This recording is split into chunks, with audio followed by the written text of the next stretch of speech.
So YouTube is either a source of information or entertainment. I want to give you both on my channel.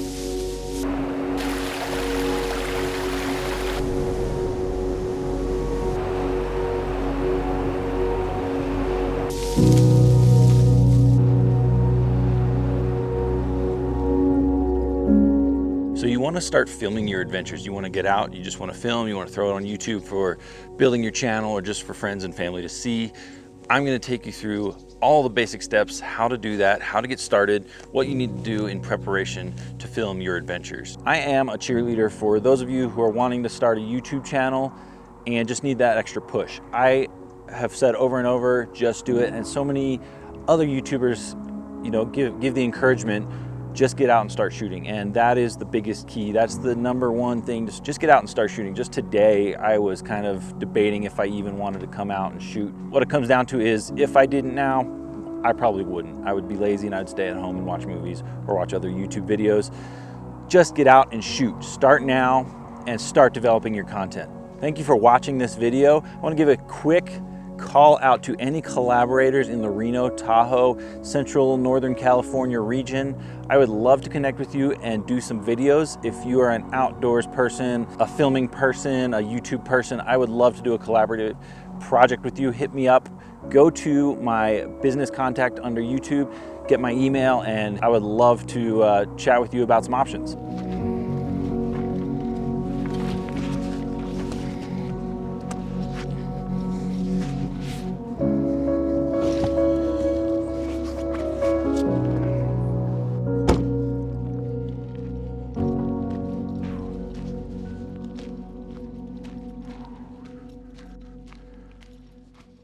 So the first thing you're going to want to do is figure out what type of a trip you're going to do. Are you going to do an overnight backpacking trip, an overnight kayaking trip?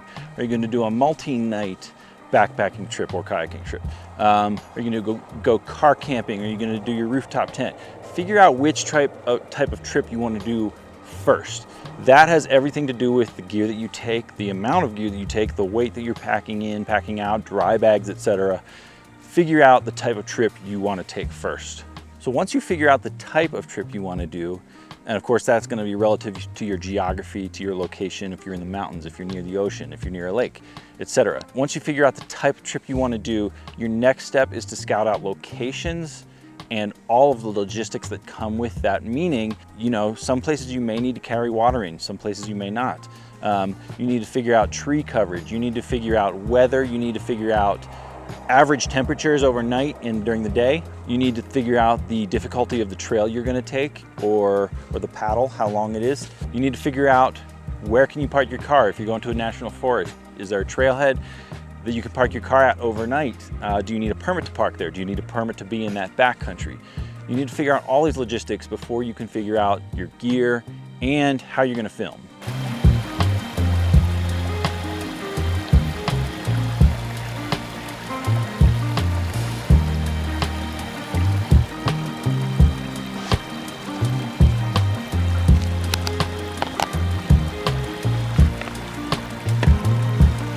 So now you've figured out the trip you're going to take, what type of trip it is, all of your logistics. The next thing you're going to need to do is figure out your camping gear, the gear that you need to take camping, but you also need to factor in weight of your camping gear, weight of your food, weight of your trash that you're going to pack out, any water. Then add on top of that all of your camera gear. Now I'm actually prepping for a trip right now. I'm out here scouting. Let's take a look at the gear that I'm planning to use on my upcoming trip to the Spooner Lake backcountry. This trip is going to be a quick overnight, just 6-7 miles out and back total. And you know, it's a pretty easy hike. It's nothing crazy uphill. So I like to be a little bit more luxurious when I go camping. So here's the gear that I'm going to take. Beginning with my OSPREY AETHER 85 pack with an expandable 10 liters. So I bought this thing because it's just massive. And if I need that extra 10 liters, it's there. And that's actually come in very handy because I like to carry a lot of, like I said, I like to be luxurious when I go camping. And then I also bring my camera gear, so I need that extra space. The OSPREY AETHER 85 is my choice because it just carries a lot of gear. And I've never encountered a problem where I haven't needed the space.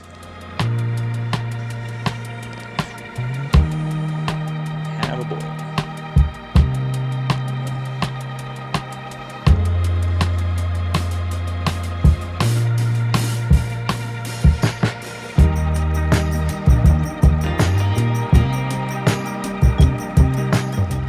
For my sleeping bag, I have an REI 20-degree synthetic bag. I like synthetic actually over down. For some reason, I've stayed warmer in synthetic. And it packs larger, but I don't mind that.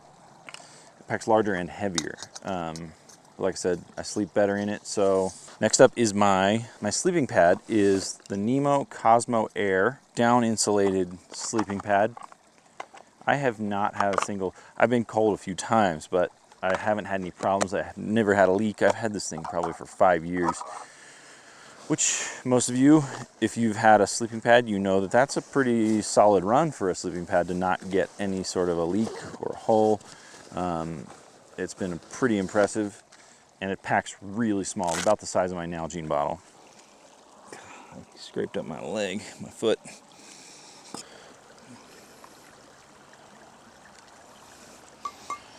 So my tent is a new tent, and I'm really excited to try this thing out again, and I'm really excited to have a one-person tent again. It's an Amazon buy. It's the FEATHERSTONE one-person lightweight tent, and first impressions, it's solid. I mean, it's cheap. It's about $100, and what's nice is it's lightweight and it's packs pretty small. You know, I'm used to using the REI Quarter Dome 2, which is an excellent tent. I'm just not going to bring it on this one, but we're going to try out this FEATHERSTONE thing. Next up, I have my REI Flash 18 day pack. This thing it's both a stuff sack and a day pack, and it's got a spot for your hydration, it's got pockets. This thing is awesome for the money. Highly recommend this as a stuff sack and as a day pack. I put it in my backpack as a stuff sack to carry all of my food, my cooking gear. I've had this thing for a while and I really love it. Brings me now to the camera gear. So I've got, most of you are like 85 liters, really? You need 85 liters for an overnight? No, I don't need 85 liters, but man, for the extra gear it holds, I can pack my drone, I can pack 2 Sony cameras, I can pack all the extra batteries, extra water, extra clothes, and still have extra room on top of that. Now, yes, it's a heavy pack with everything loaded, but I'm okay with that on a 6-mile overnight, 6 miles total. That's totally okay with me because we'll have a great night out, and yeah, my shoulders might be killing me after a bit, but I think it's well worth it. Now that I've got all my gear planned, figured out, packed, the real test is going to be on the trail. So stay tuned for the next video where we actually go into the backcountry and film our adventure. I didn't want to make one super long video. I wanted to kind of break it up. I hope you liked this one. Thank you for watching. As always, links to all the products I use are in the description below. That really helps out my channel if you use those, and I will see you next time.